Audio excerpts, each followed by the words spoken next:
Nina, do you want to talk with us about community-based interventions?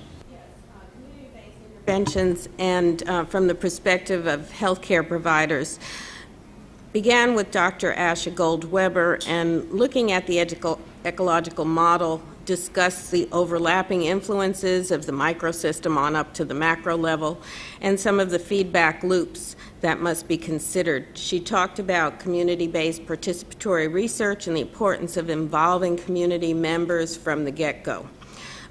Also identified a critical time for bullying behaviors between 3 and 5 p.m. I thought this was an interesting coincidence with the most likely time for teens to become pregnant as well. She highlighted 2 programs that have been studied a long time and have been positive: the Big Brothers and Big Sisters and Communities That Care. And we heard a lot more about Communities That Care this afternoon.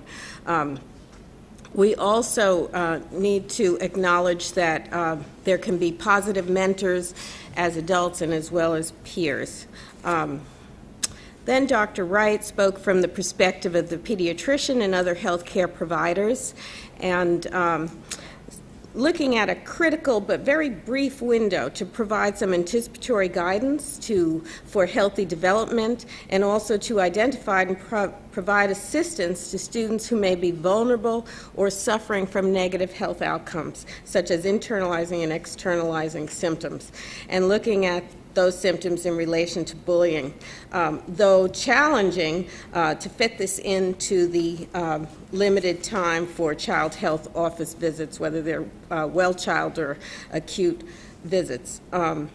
Also highlighting the position of the American Academy of Pediatrics and the guidance that it has offered, and if you go online you can find this very clearly stated, where injury prevention is a public health issue, and it talks of the importance of the role of the pediatrician. I would extend that to healthcare providers, and that parents expect this level of care when they take their child for a visit with their primary health care provider.